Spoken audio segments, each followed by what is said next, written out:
행복은 위대한 것을 추구할 때 덤으로 주어지는 선물입니다. 그러니까 행복은 위대한 것을 우리가 좇을 때 더하여 주시는 것, 바로 이것이 행복이라는 사실 오늘 말씀을 통해 살펴보려고 합니다.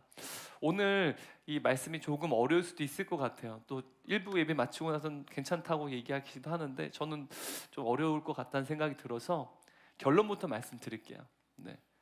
이제 오늘 말씀에 두 기둥이 있어요. 행복한 인생을 살아가기 위한 두 기둥이 있는데, 그럼 이것을 기억하시면 오늘 말씀 다 들었으니까 안 들어도 된다 그러지 마시고, 왜 그런지를 말씀을 통해서 자세히 살펴볼 텐데요. 두 기둥이 있는데요. 행복한 인생은 하나님의 통제 아래 있는 인생이에요. 첫 번째 기둥입니다. 그리고 여러분, 하나님의 통제 아래 있다는 이 말은요, 전적 위탁을 의미하는 거예요. 인간은 누구나 내가 내 인생의 통제권, 내가 소유권을 가지려고 해요. 그런데 통제권을 주님께 맡기는 거기 때문에 이것을 전적 위탁 혹은 하나님께 항복하는 것이라고 말할 수 있어요. 그렇다면 하나님의 통제 아래 있는 삶이라는 게 또 무엇일까? 하나님을 유일한 신뢰의 대상으로 삼는 인생이 곧 하나님의 통제 아래 있는 인생입니다. 다시 말하면 두 개의 기둥이에요. 하나는 행복한 인생은 하나님의 통제 아래 있는 인생인데, 하나님의 통제 아래 있는 인생이 무엇이라고요? 하나님을 유일한 신뢰의 대상으로 여기는 삶, 그것이 곧 하나님의 통제 아래 있는 인생이에요. 그러니까 행복한 인생은 이 두 가지죠. 그래서 오늘 말씀을 통해서 여러분 살펴보려고 하는데요, 인간은 자신의 삶과 주변 환경을 통제하려는 강력한 욕구를 가지고 있습니다.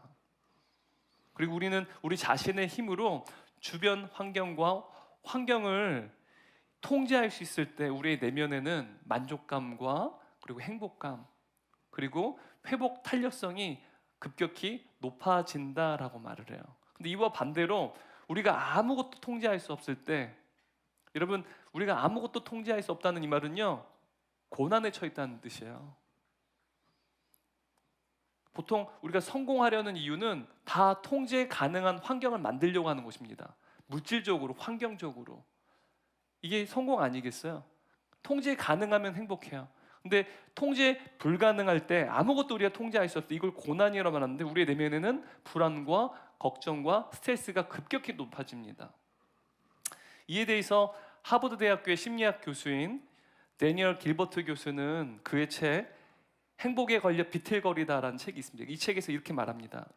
인간은 행복해지기 위해 삶의 조건을 통제하려 애쓴다. 우리가 바로 행복해지려고 우리의 삶의 여러 조건들을 통제하려 애쓴다는 사실입니다. 이처럼 우리는 스스로 우리의 환경과 미래를 통제 가능할 때 행복하다고 느낍니다.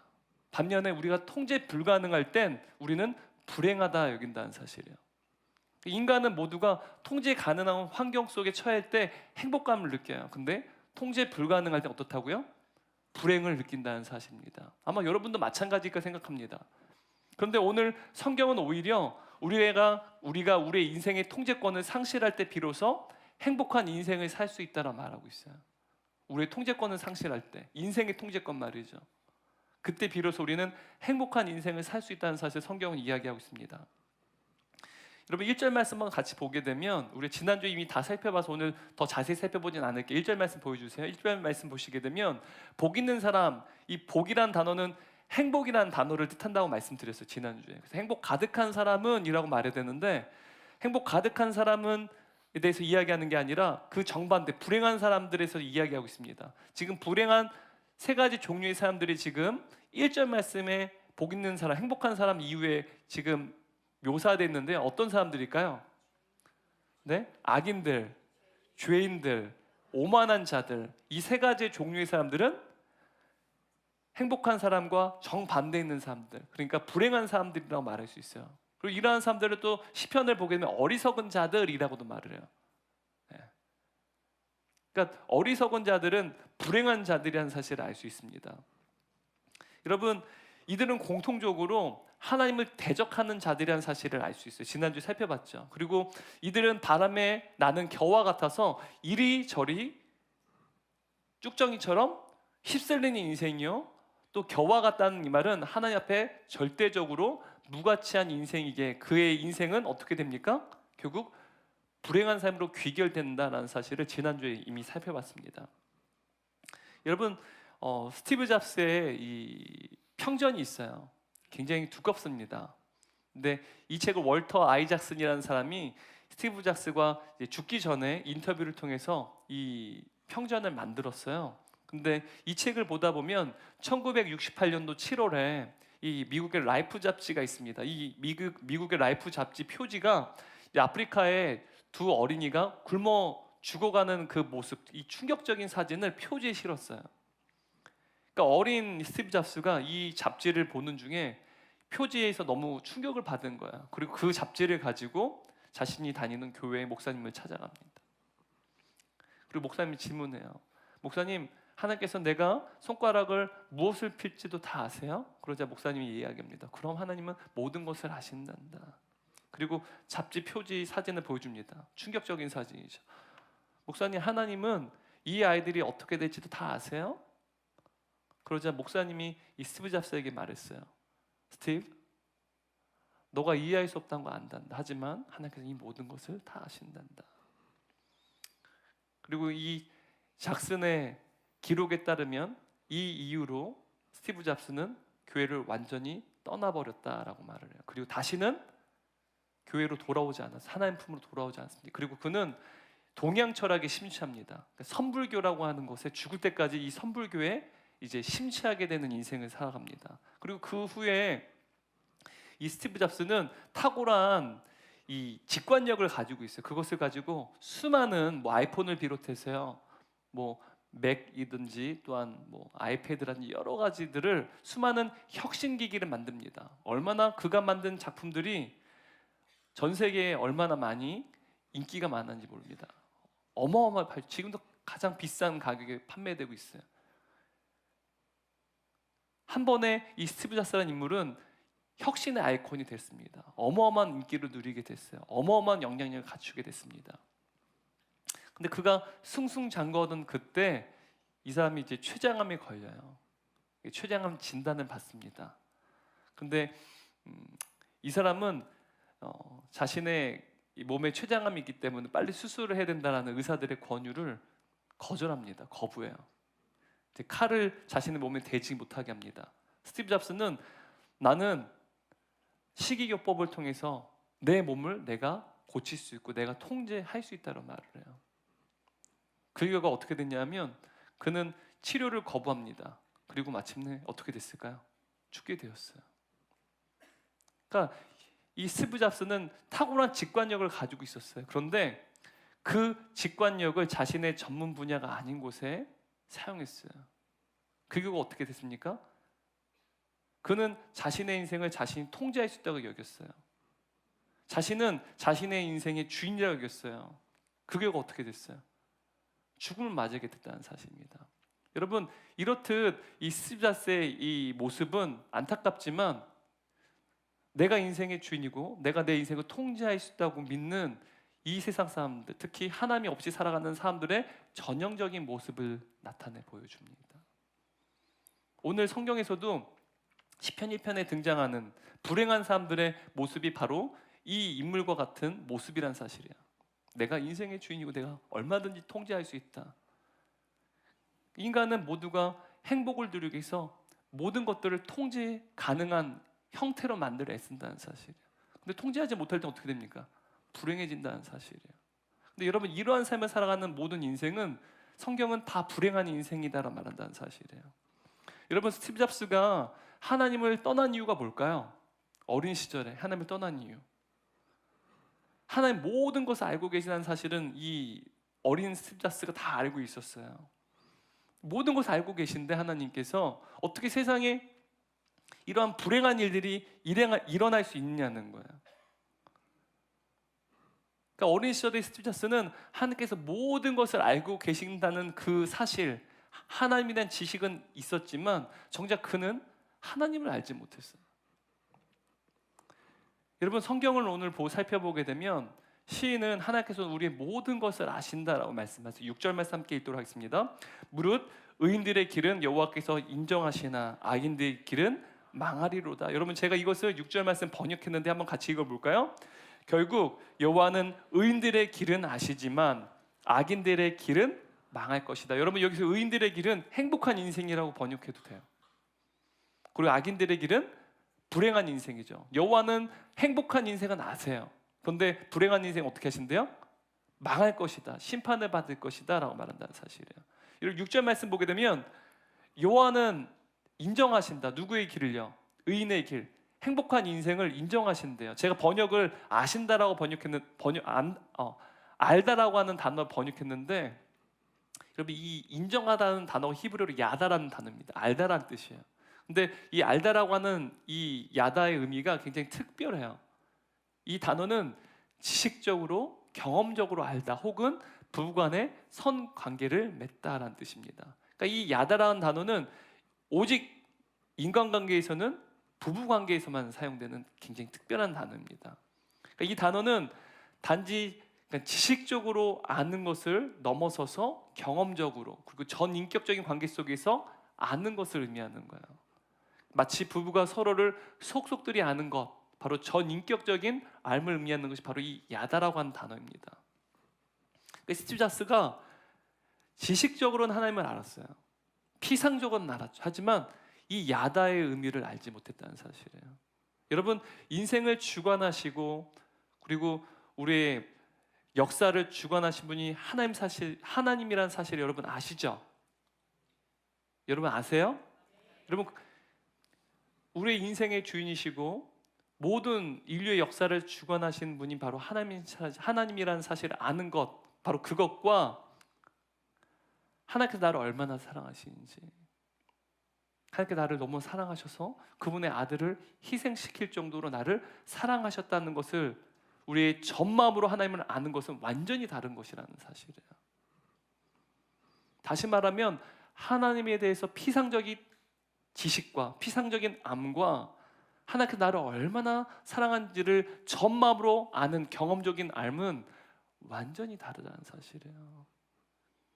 스티브 잡스는 어린 시절에 이 피상적인 지식은 있었어요. 하지만 그의 전마음은 하나님이 그를 얼마나 사랑하시는지, 그리고 그 아프리카에 굶어 죽어가는 아이들을 얼마나 사랑하시는지를 전마음으로 경험하는 삶은 부재했다는 사실입니다. 근데 여러분, 오늘 1절 말씀에 보게 되면 1절 말씀에 불행한 인생 세 가지 종류의 사람들 누구누구였습니까? 악인들, 죄인들, 오만한 자들. 이 정도 되면 다 암기하셨죠? 네. 이 사람들이 불행한 인생인데, 이들은 하나님에서 알아도 전마음으로 경험하는 삶은 이들은 경험하지 못했어요. 단지 하나님 알아도 어디까지 암일까요? 지식적인 암 혹은 피상적인 삶의 수준에 머무르는 사람들입니다. 그래서 이러한 사람들은 하나님을 거역해요. 하나님께서 모든 것을 알고 계심에도 불구하고 왜 이 세상에는 이토록 불의한 고통이 넘치고 왜 불행한 사람들이 이토록 많은 것이냐라고 의문을 표합니다. 그리고 이러한 불의한 고통 앞에서 그저 관망만 하시는 하나님을 향해서 비난하고 조롱한다는 사실이에요. 심지어 그들은 참혹한 그들의 인생 가운데 그냥 방검마시는 하나님을 향해서 나는 당신과 같은 신은 필요 없다라고 저주를 서슴지 않습니다. 그러나 여러분, 이러한 악인들, 죄인들, 오만한 자들, 그러니까 불행한 인생을 살아가는 이들을 시편은 어리석은 자라고는 말합니다. 그러니까 이 어리석은 자들은 하나님에 대해서 피상적으로만 알 뿐, 피상적인 지식만 가질 뿐, 하나님께서 그들을 얼마나 사랑하시는지, 또 그들을 위해서 얼마나 큰 희생을 지불하셨는지에 대해서 알지 못해요. 그래서 결국은 하나님과 아무런 인격적인 관계를 갖지 못한 채 마지막에는 파멸의 나락으로 떨어지게 된다는 사실이에요. 심판을 받게 된다는 사실이죠. 이것이 불행한 인생을 살아가는 사람들의 전형적인 모습이라는 사실이에요. 알은 있어요. 지식은 있어요. 근데 전 마음으로 아는 경험적인 암, 전인격적인 삶은 그들의 삶 가운데 부재하다는 사실이에요. 그러나 여러분, 저와 여러분은 하나님과 인격적인 관계를 누리는 하나님 아버지와 자녀의 관계를 누리게 됐어요. 우리가 물론 아직까지는 전인격적으로 잘 모를 수 있어요. 하지만 하나님의 존재에 대해서 알고 또 우리 가운데는 하나님이 나를 위해서 얼마나 커다란 희생을 지불하셨는지, 나를 얼마나 사랑하시는지 이미 경험하시고 아시는 우리 성도님들도 계셔요. 바로 우리는 그래서 행복한 인생이라고 말할 수 있습니다. 근데 저와 여러분이 이러한 신앙의 여정을 걸어갈 때 우리는 반드시 1절 말씀에 등장하는 악인, 죄인, 오만한 자들의 그들과의 조우를 하게 된다는 사실, 만남을 갖게 된다는 사실입니다. 여러분, 우리가 인생을 살아갈 때 우리 인생의 수많은 고난을 피할 수가 없어요. 여러분, 이런 고난 가운데 우리가 어떻게 행복할 수 있어요? 심지어 여러분, 우리가 고난을 당할 때 마치 욥의 아내처럼 차라리 하나님을 저주해, 우리를 조롱하기도 하고 또한 하나님을 저주하기도 하는 사람들 만나기도 해요. 여러분, 이러한 상황 속에서 우리는 어떻게 행복할 수 있겠습니까? 오늘 시인은 우리에게 말합니다. 하나님은 우리를 일거수일투족 아신다라고 말씀하세요. 하나님께서도 우리를 전 마음으로 아신다라고 말하고 있습니다. 하나님께서 우리를 괴롭게 하는 자들로 인해 고통을 당하고 있는 것도 우리 주님은 다 알고 계시다는 사실이에요. 그래서 6절 말씀을 통해 시인은 이렇게 말해요. 하나님은 아신다. 여러분, 이 하나님은 아신다라고 하는 행복한 인생을 하나님은 아신다라고 말하는 이 고백은, 여러분, 우리가 지금 캄캄한 고난의 터널을 걸어가고 있고 그뿐만 아니라 악인과 죄인과 오만한 자들과의 그 만남 속에서 우리가 핍박과 조롱을 당한 것도 하나님께서는 모두 알고 계시다는 사실을 확신하는 신앙의 고백이라는 사실이에요. 우리 하나님은 전 마음으로 다 알고 계시고 뿐만 아니라 우리의 모든 것들, 우리의 모든 고난도 우리 하나님은 다 알고 계시다는 사실입니다. 여러분, 이처럼 우리 인생은 하나님의 통제 아래 있다는 사실이에요. 모두 알고 계시기 때문에 하나님의 통제 아래 있다는 사실입니다. 여러분, 하나님이 알다라고 하는 야단은요, 보호라는 의미도 있어요. 그러니까 하나님의 통제 아래 있다는 말은 하나님의 보호 아래 있다는 의미도 있습니다. 여러분, 물론 우리가 하나님의 통제 아래 걸어갈 때 신앙의 여정 가운데 우리도 어쩔 수 없는 고난을 만나기도 해요. 또 하나님께서 우리의 인생 가운데 또한 특별한 혜택을 주시지 않을 때도 있습니다. 하지만 분명한 사실은 그럼에도 불구하고 하나님께서는 우리의 신앙의 여정은 우리를 철저히 지키고 보호하고 계시다는 사실이에요. 왜요? 우리 하나님은 전 마음 우리를 다 알고 계시기 때문에 우리를 보호하고 계시다는 사실입니다. 그러나 여러분, 이 불행한 인생 어떻습니까? 그들은 행복해지기 위해 자신의 삶의 여건이나 조건이나 그들의 미래를 통제하기 위해서 애를 써요. 근데 여러분, 통제가 되나요? 잘 되지 않아요. 그러면 통제가 되지 않으면 안 될수록, 통제를 못하면 못해서 어떻게 됩니까? 그들의 불행은 더욱더 커져만 간다는 사실이에요. 하지만 하나님께서 오늘 시인을 통해서 우리에게 말씀하세요. 행복한 인생은 자신의 삶과 그리고 주변 환경을 통제하기 위해 애를 쓰는 것이 아니라 오히려 하나님께서 우리의 인생을 전부 아시기에 하나님의 통제 아래 있는 인생이다라고 말씀하세요. 하나님이 우리를 아시기에, 우리를 전부 아시기에 하나님의 통제 아래 있는 인생이 행복한 인생이라고 말합니다. 다시 한번 정리해 볼까요? 여러분, 행복한 인생은 우리가 우리 인생을 직접 통제 가능한 인생이 아니라 하나님께서 우리 인생을 아시기에 하나님의 통제 아래 있는 인생입니다. 바로 이것이 행복한 인생이라는 거예요. 하나님께서 아시기에, 하나님께서 우리를 전 마음으로 아시기에 하나님의 통제 아래 있는 인생, 이것이 곧 행복한 인생이라는 사실입니다. 여러분, 하지만 이와 반대로 불행한 인생은 어떨까요? 불행한 인생은 2절 말씀 보게 되면 바람에 나는 겨와 같다고 말해요. 바람에 나는 겨, 막 이리저리 휘둘리는 모습, 행복을 좇는 모습을 묘사하고 있습니다. 그러니까 불행한 인생은요, 행복을 좇는 인생이에요. 여기저기 행복이 무엇일까? 행복을 좇는 인생이라는 사실이에요. 많은 인간들이, 죄송합니다, 제가 욕이 아니에요. 수많은 사람들이, 근데 수많은 사람들이 여러분 행복을 좇아 살아요. 성공적인 커리어를 좇는 인생은 아무리 많은 성공을 거둘지라도 그 다음의 성공은 불확실해요. 어느 누구도 과거의 성공이 미래의 성공을 어떻게 보면 답보하지 않는다는 사실이에요. 그래서 어떻게 합니까? 제가 마돈나라고 하는 유명한 이제 팝 가수 있지 않습니까? 요즘에는 사실 이제 많이 나이가 자셨지만, 예. 그러니까 이분이 어마어마한 성공을 거뒀잖아요. 어마어마한 부를 얻었잖아요. 이분의 이름 하면은 다 알잖아요. 전 세계 사람들이. 성공한 인물이라 말할 수 있어요. 본인도 이야기를 해요.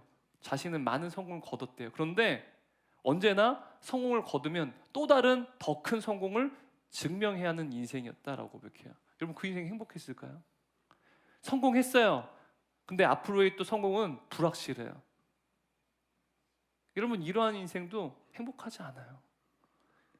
여러분 성공적인 자녀 양육을 좇는 인생은 자녀가 아무리 성공할지라도 그 성공 때문에 오히려 자녀와의 관계가 비인격적인 관계로 악화돼요. 왜요? 자신의 자녀가 성공적으로 양육하려고, 교육하려고, 성공시키려고 계속해서 통제해요. 엄마 아빠의 말을 계속 듣도록 강요를 해요. 아이가 아무리 성공해도요, 부모와의 관계는요 완전히 어그러지게 된다는 사실이에요.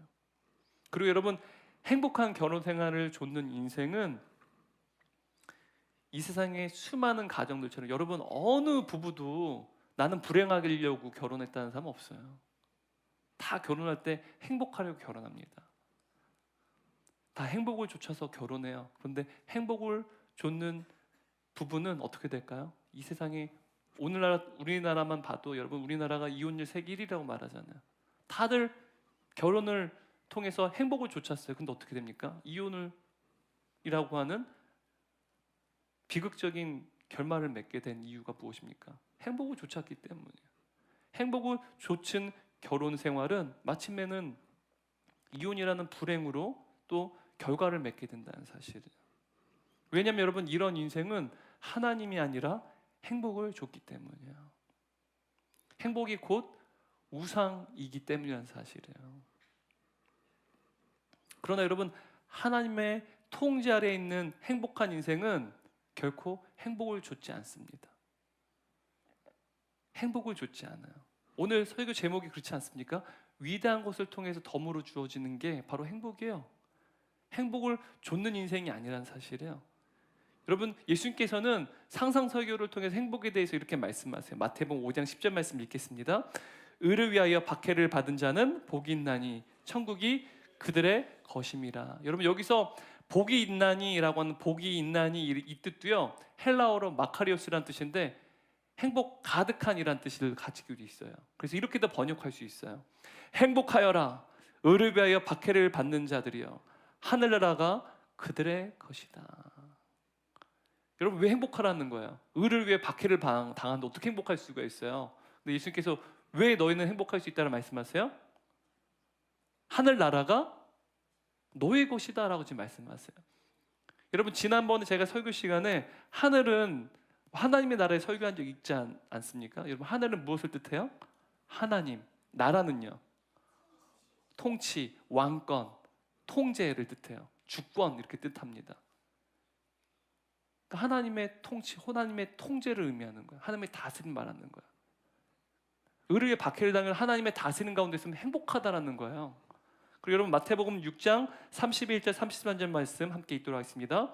그러므로 염려에 이르기를 무엇을 먹을까 무엇을 마실까 무엇을 입을까 하지 말라. 이는 다 이방인들이 구하는 것이라. 너희 하늘 아버지께서 이 모든 것이 너에게 있어야 할 줄을 아시느니라. 그런즉 너희는 먼저 그의 나라와 그의 의를 구하라. 그리하면 이 모든 것을 너에게 더하시리라. 여러분 여기서 너희는 먼저 무엇을 구하라고 말씀하세요? 그의 나라. 그의 나라가 뭡니까? 하나님의 나라예요. 그럼 나라는 무슨 뜻이에요? 하나님의 통치, 하나님의 통제를 말하는 거예요. 그걸 먼저 구하면 어떻게 되겠대요? 이 모든 것을 더하여 덤으로 주시겠다. 행복을 덤으로 주시겠다라고 말씀하시는 거예요. 오늘 설교 제목입니다. 위대한 것이 무엇일까요? 하나님의 통치예요. 하나님의 통제예요. 그러면 그 하나님의 통제 아래 있으면 덤으로 주신 것이 무엇이에요? 행복이라는 거예요. 하나님 예수님께서 지금 말씀하시죠. 모든 걸 더하여 주시겠다. 덤으로 주겠다라고 말씀하시는 거예요. 지금 예수님께서 이렇게 말씀하시는 거예요.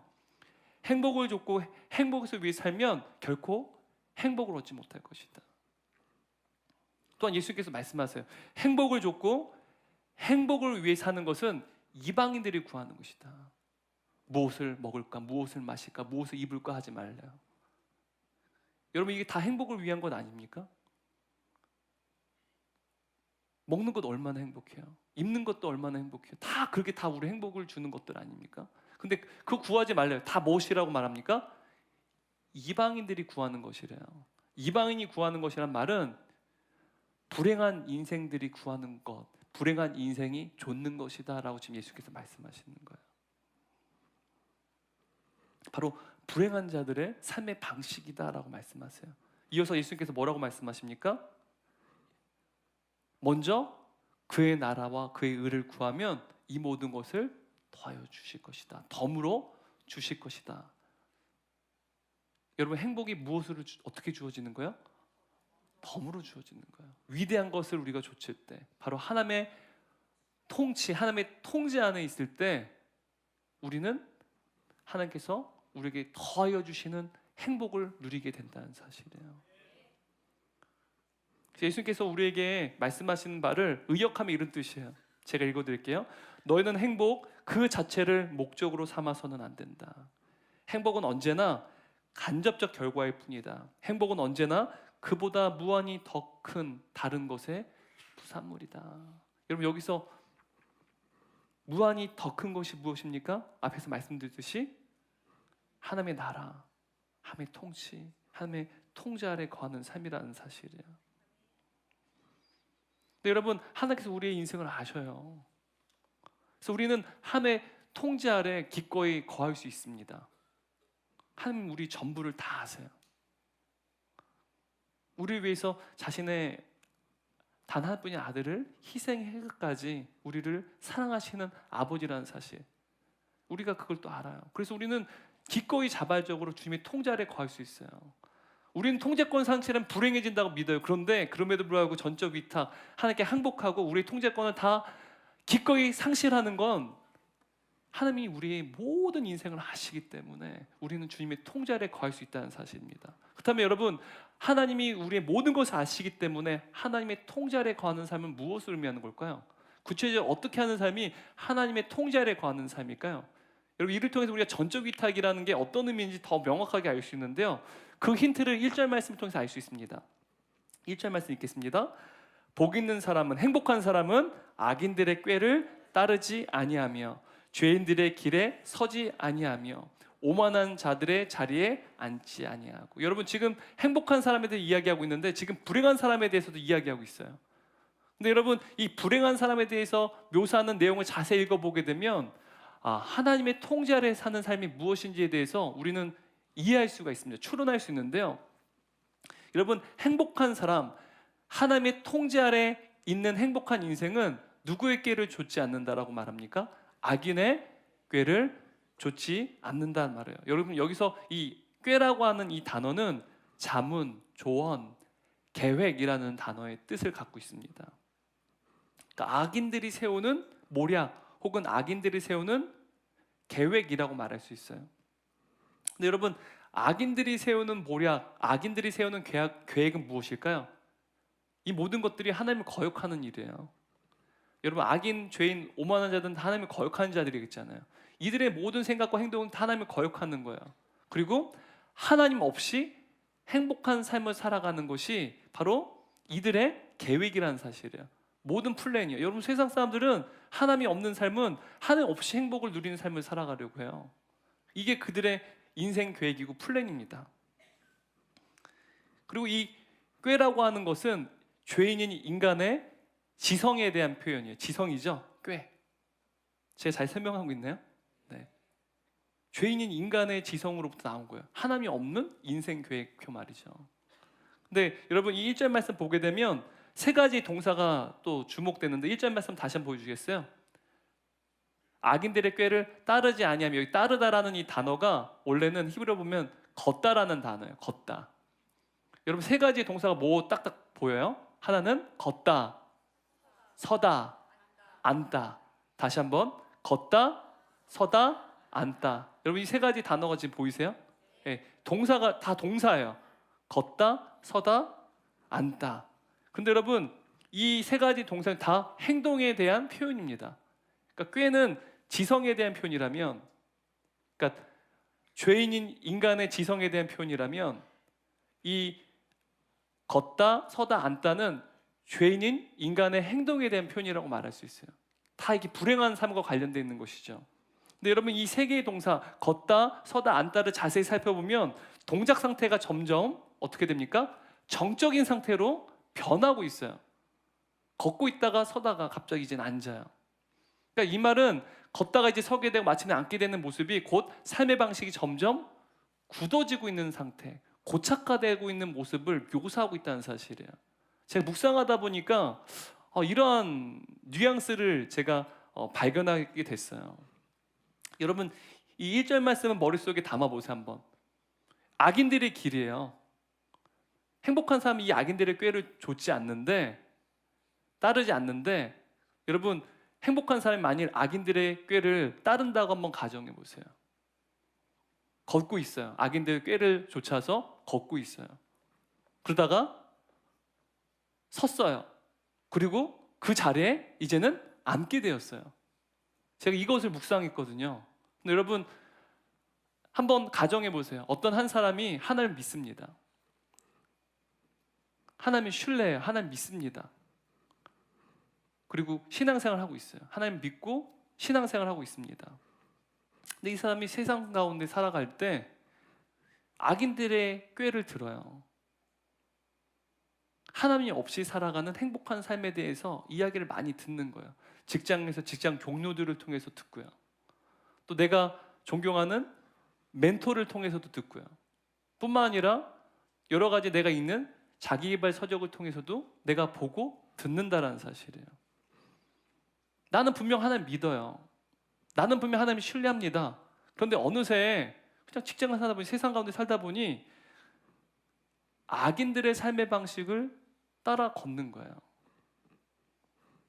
따라 걷다 보니까 또 어느새 세상의 방식과 세상의 입장에 내도 서게 되는 거예요. 마침내 어떻게 될 거야? 세상의 행복을 줬는 삶을 내가 아예 눌러 앉게 되는 거예요. 여러분 이게 과연 악인의 삶일까요? 1절 말씀은 여러분 우리의 신앙생활하는 삶의 모습을 아주 적나라하게 묘사하고 있어요. 여러분 우리가 신앙생활 하는데 분명 하나님 믿어요.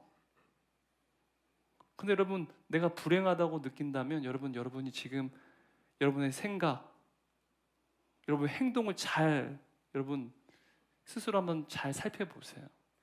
내 생각이 악인들의 꾀를 좇고 있진 않은가? 내 삶의 발걸음이 지금 행복한 삶, 하나님의 통제를 거하는 삶이 아니라 세상에 주는 삶의 방식과 한없이 누리는 행복을 누리는 그 플랜을 따라서 내가 걷고 있고 또 거기에 서 있고 아예 이젠 세상의 행복을 좇는 삶으로 아예 눌러 앉아 있는지 한번 여러분 점검해 보라는 거예요. 그러면 여러분 100% 불행할 수밖에 없어요. 하나님 믿는데 행복하지 않을 수밖에 없다는 사실이에요. 그 결과 어떤 일이 벌어지는 거예요? 나는 분명 하나님 믿는데 정작 하나님을 신뢰의 대상으로 삼지 않는다는 거예요. 나는 하나님을 신뢰하는데 정작 하나님을 신뢰의 대상으로 여기지 않는 거예요. 믿음의 대상으로 여기지 않고 신뢰의 대상으로 여기지 않는 거예요. 지금 이게 1절 말씀에 기록되는 신앙의 모습이라는 사실이에요. 여러분 제가 지금 말씀드렸어요. 하나님을 신뢰하는 것과 하나님을 신뢰의 대상으로 여기는 것 같을까요? 다를까요? 되게 미묘한 차이 같이 느껴지죠. 하나님을 믿는 것과 하나님 믿음의 대상으로 여기는 것과 같을까요? 다를까요? 완전히 다른 표현입니다. 한 번도 그런 생각 안 해보셨죠? 나 하나님 믿는데? 근데 하나님 믿는 것, 나 하나님 신뢰하는데? 하나님을 신뢰하는 것. 근데 그게 하나님을 믿음의 대상으로 여기는 것과 하나님을 신뢰의 대상으로 여기는 것과 완전 다르다는 거예요. 여러분 하나님을 신뢰한다는 것은요 하나님을 관념적으로만 믿는다는 거예요. 살아계신 하나님. 여러분 뭐 여러 민속 종교나 다른 여러 종교들도요 관념적으로 다 믿어요. 어떤 종교를 특정하게 믿지 않아. 그래도 우주를 창조한 신이 있지 않을까? 관념적으로 믿어요. 여러분 진화론자들, 무신론자들이죠. 우주가 존재했다고 할 때 신이 뭔가 이제 우주가 발생하는 무언가가 있을 수 있었다라고 이야기해도요. 그건 우리가 생각하는 인격적인 신은 아니에요. 관념적인 신입니다. 그러니까 설명할 수가 없으니까 논리적으로 과학적으로 설명할 수 없으니까 신이라는 단어를 허용할 뿐이지 신이라고 하는 인격적인 존재를 믿지 않아요. 관념적인 대상일 뿐이라는 사실이에요. 혹은 감정에 따라서 상황에 따라 그리고 일시적인 반응에 따라서 신앙생활하는 것을 의미합니다. 내가 하나님을 신뢰한다, 하나님 믿는다라는 의미예요. 더 구체적으로 말하면 어떤 긴급한 위기나 간절한 필요 속에서 나는 하나님 믿어요라고 말할지 모르지만 내가 원하는 응답을 받을 때만 신뢰하는 조건부 신앙으로 나타나는 모습이 바로 그냥 하나님을 신뢰한다, 하나님 믿는다라고 하는 신앙생활이라는 거예요. 그러니까 내가 하나님을 신뢰한다고 말하지만 정작 진짜 신뢰의 대상은 나의 간절한 바램 혹은 나의 긴급한 응답이라는 사실이에요. 그게 정말 내가 신뢰하는 거지 하나님을 신뢰하는 게 아니라는 거예요. 여러분 이러한 신앙의 모습의 대표적인 신앙을 우리가 출애굽기를 통해서 볼 수 있습니다. 이제 출애굽한 이스라엘 백성들이 출애굽기를 보게 되면 여러분 하나님께서 이들을 애굽에서 출애굽시켜 주세요. 그리고 그들을 가로막는 그 홍해를 하나님께서 어떻게 하십니까? 갈라서 그들이 건너게끔 하세요. 그때요 이스라엘 백성들 너나 할 것 없이 하나님을 찬양했습니다. 근데 여러분 광야 생활이 시작되자마자 그 살아계신 하나님의 놀라운 역사를 눈으로 경험했는데 어떻게 합니까? 물이 없다고 하나님을 원망하고 불평하고 먹을 게 없다고 하나님을 원망하고 불평하고 심지어 애굽에서 먹던 음식이 그립다고 하나님을 원망하고 불평합니다. 이들은요 껐떡하면 불신앙으로 돌아서는 모습을 볼 수 있어요. 그러니까 이스라엘 백성들의 신뢰는 하나님이 아닙니다. 그들의 진짜 신뢰에 대해서는 그들이 원하는 기적이나 응답이었다는 사실이에요. 그래서 그들은 얼마든지 금송아지를 만들어 믿을 수 있었어요. 그들에게 신은 하나님이 아니라 그들이 원하는 응답, 기적이었다는 사실이에요. 그러니까 신뢰하는 것과 신뢰의 대상을 이야기하는 게 서로 다르다는 사실 이해되시죠? 근데 여러분 하나님을 신뢰한 걸 넘어서 하나님을 유일한 신뢰의 대상으로 여기는 것에 대해서는 무엇이냐? 바로 이것은 하나님을 언제나 삶의 궁극적 기준과 삶의 중심으로 삼는 것을 의미해요. 이것을 조금 더 구체적으로 말하면 나의 인생의 환경이나 조건들이 변해도 심지어 나의 뜻과 나의 비전이 설사 이루어지지 않는다 할지라도 언제나 변함없이 하나님만이 나의 유일한 신뢰의 대상으로 삼고 살아가는 신앙의 태도를 말한다는 사실이에요. 심지어 하나님 뜻과 내 뜻이 다를지라도 내가 원하는 기도의 응답과 결과가 설사 이루어지지 않는다 할지라도 하나님은 나의 유일한 신뢰의 대상이라는 사실을 믿고 신앙생활하는 것. 여러분 이러한 대표적인 신앙의 모습이 다니엘서 3장을 보게 되면 여러분 다니엘과 세 친구 사드락 메삭 아벳느고가 등장을 하는데요. 그때 이제 바벨론 제국의 느부갓네살 왕이 자신의 형상으로 닮은 금신상을 세우라고 명령을 합니다. 그리고 그 금신상에게 절하지 않는 자는 다 뜨거운 용광로에 던져 넣으라라고 명령을 내렸어요. 근데 이 사드락 메삭 아벳느고가 끝까지 그 왕의 명령에 불순종합니다. 그래서 이 느부갓네살 왕이 화가 나서 이 세 명을 다 용광로에 집어 던져 버려요. 근데 그때 이 세 명의 친구들이 놀라운 신앙 고백을 합니다. 제가 읽어드릴게요. 왕이시여, 하나님께서는 우리를 불타는 용광로와 왕의 손에서 능히 건져내 주실 것입니다. 하지만 그리 아니하실지라도 우리는 왕의 신들과 왕이 세운 신상에 절하지 않겠습니다. 여러분 하나님을 신뢰한 걸 넘어서 하나님을 유일한 신뢰 대상 삼는 것은요 그리 아니하실지라도의 신앙이에요. 이렇듯 여러분 하나님을 신뢰한다는 것과 하나님을 유일한 신앙의 대상으로 여긴다는 것은 완전히 다른 의미라는 사실이에요. 내가 원하는 결과를 얻지 못한다 할지라 설사 그럼에도 불구하고 하나님은 여전히 내 인생의 주인이 되신다는 사실이에요. 심지어 죽음의 위기를 앞둔 상황 속에서 하나님께 나를 구해주시 않는다 할지라도 여전히 하나님 나의 유일한 신뢰의 대상을 믿는 것, 바로 이러한 신앙을 의미하는 것이죠. 여러분 잘 설명을 했나요? 하나님을 신뢰하는 것, 그리고 하나님을 유일한 신뢰의 대상을 여기는 것. 여러분 지금 1절 말씀은 그래요. 하나님은 믿어요. 신뢰는 해요. 그런데 악인들의 삶을 좇는 거예요.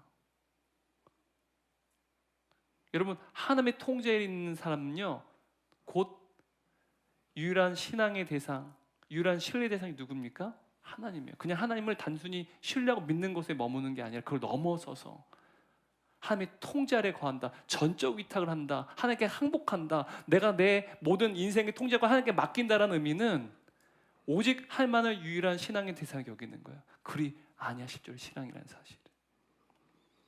여러분 제가 앞에서 정의를 했어요. 우리 한 기둥 행복한 인생은 하나님께서 우리의 전부를 아시기 때문에 하나님의 통제 아래 있는 인생이다라는 사실 살펴봤어요. 그리고 여러분 하나님의 통제 아래 있는 인생은 또 하나님을 신뢰하는 것을 넘어서 어떻게 해요? 하나님을 유일한 신뢰의 대상으로 삼는다. 바로 이것이 무엇이라고요? 행복한 인생이라는 거예요. 여러분 여기까지 잘 정리가 되셨어요? 지금 1절 말씀을 통해서 풀어보니까 이런 내용이에요. 행복한 인생에 대해서 지금 이야기하고 있는 것입니다. 근데 여러분 한치 앞도 알 수 없는 불확실한 인생을 우리가 살아갈 때요, 우리는 행복하기를 원해요. 근데 여러분 우리의 믿음이, 우리의 신앙이 너무 연약해요. 그래서 하나님만을 유일한 신뢰의 대상으로 삼는 삶을 살고 싶지만 우리 너무 연약하다는 사실이에요. 여러분 어떻게 하면 우리가 하나님만을 우리의 유일한 신뢰의 대상으로 여기는 삶을 살아갈 수 있을까요? 뿐만 아니라 연약한 우리가 늘 하나님의 통제하라고 살고 싶어요. 그런데 세상을 살다 보면 자꾸만 내가 강하게 통제하려는 그런 나의 욕구가 있다는 사실이에요. 근데 그럼에도 불구하고 내가 어떻게 기꺼이 하나님의 통제 아래 거하는 행복한 인생을 살 수 있을까요? 그냥 하나님을 그냥 신뢰한 거 넘어서서 하나님의 유일한 신뢰의 대상을 여기는 삶을 살아가고 기꺼이 하나님의 통제 아래 거하는 삶, 내 통제권을 다 상실해 좋으니 내가 자발적으로 하나님의 통제 아래 거하는 삶을 어떻게 살 수 있을까요? 오늘 하나님께서는 시인을 통해서 우리가 하나님의 통제 아래 살아가는 삶, 그리고 하나님의 유일한 신뢰의 대상으로 여기는 삶을 살아가는 그 비결이 무엇인지를 우리에게 분명히 말씀해 주세요. 2절 말씀 읽도록 하겠습니다. 오직 여호와의 율법을 즐거워하여 그의 율법을 주야로 묵상함도다. 여러분 우리가 주의 통제 아래 자발적으로 기꺼이 살아가고 또한 주님만은 우리의 유일한 신뢰의 대상 여기는 행복한 인생을 살아가려면 어떻게 된다는 거예요? 주야로 어떻게 된대요? 여호와의 말씀을 묵상해야 된다라고 말합니다. 여러분 여호와의 이 율법을 묵상한다. 여호와의 율법이 무엇을 의미한다고 지난주에 말씀드렸습니까? 하나님 말씀이에요. 근데 여러분 하나님 말씀을 관통하는, 그러니까 성경 전체를 관통하는 하나의 메시지가 무엇일까요?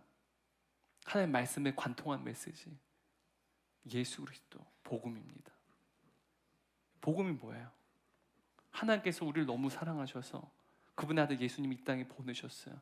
그분의 십자가의 죽으심을 통해서 왕이신 하나님이 죄인인 우리의 아버지가 되어주셨다. 우리는 하나님의 자녀가 되었다는 놀라운 그 기쁜 소식이 바로 복음이라는 사실이죠. 이 복음을 누가 이루셨습니까? 예수 그리스도께서 이루셨다는 사실. 성경은 바로 예수님에 대해서 이야기하고 있다는 사실입니다. 그리고 여러분 이 복음에 대해서 가장 아주 구체 잘 묘사하고 있는 그 장면이 누가복음 15장 탕자의 비유예요. 잃어버린 아들의 비유입니다. 작은 아들이 아버지 곁을 떠났어요. 허랑방탕해서요. 아버지께 다시 돌아옵니다. 근데 그때 아버지께 돌아오는 이 아들이요, 아버지에게 행복을 구하지 않아요. 그는 아버지 앞에 나와서 어떠한 위로도 구하지 않고요, 나는 하늘과 하나님과 아버지께 죄를 범했습니다. 나는 죄인입니다. 나를 아버지의 종으로 여겨주십시오 라고 말할 뿐이었어요. 근데 그때 아버지가 어떻게 말합니까? 하인들에게 말해요. 당장 깨끗한 의관을 내와라. 여전히 나의 아들 그리고 나의 상속자임을 나타내는 반지를 끼워라. 그리고 살찐 송아지를 잡아라. 그리고 지금 장치를 열겠다. 이는 죽었다가 살아난 내 아들이다 라고 아버지가 말해요. 여러분, 아버지께 돌아온 이 작은 아들은요, 덤으로 무엇을 얻었어요? 행복을 얻게 됐다는 사실. 그래서 예수님께서는 말씀하세요. 우리가 날마다 행복하기 위해선 예수 그리스도 안에서 위대한 왕이신 하나님이 저와 여러분의 아버지가 되신다는 것을 즐거워해야 된다라고 말씀하시는 거예요. 이것이 여러분 주야로 하나님 말씀 묵상하는 거예요.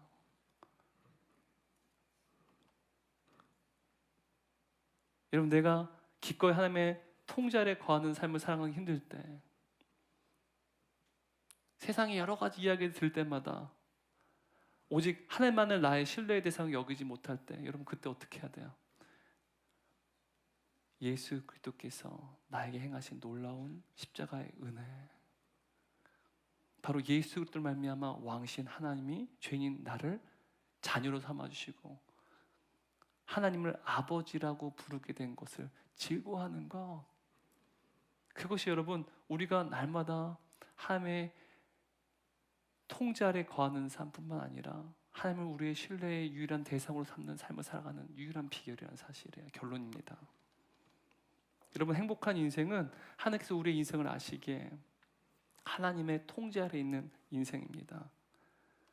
그리고 여러분, 하나님의 통제 아래 있는 인생은 무엇을 의미합니까? 하나님께서 우리 모든 인생을 전부 아시기에 하나님의 통제 아래 있는 인생은 하나님을 신뢰한 것을 넘어서 언제나 한결같이 하나님만을 유일한 신뢰의 대상으로 삼습니다. 그리고 연약한 우리가 이 세상을 걸어갈 때 한결같이 하나님을 우리의 인생의 유일한 신뢰의 대상 삼기 위해선 오직 주 예수 그리스도의 복음을 주야로 묵상해야 돼요. 바로 예수 그리스도 안에서 왕신 하나님이 나의 아버지가 되신다는 사실을, 바로 예수 그리스도의 그 복음을 주야로 묵상할 때 비로소 우리는 하나님께서 우리에게 우리의 삶 가운데 날마다 행복을 더하여 주실 줄 믿습니다. 주야로 주의 말씀 묵상할 때 바로 우리 안에 계신 성령께서 하나님께서 우리에게 베푸신 놀라운 그 은혜를 깨닫게 해주실 거예요. 그때 우리 인생 가운데 덤으로 하나님께서 행복을 주시는 은혜가 있기를 주님의 이름으로 축원합니다.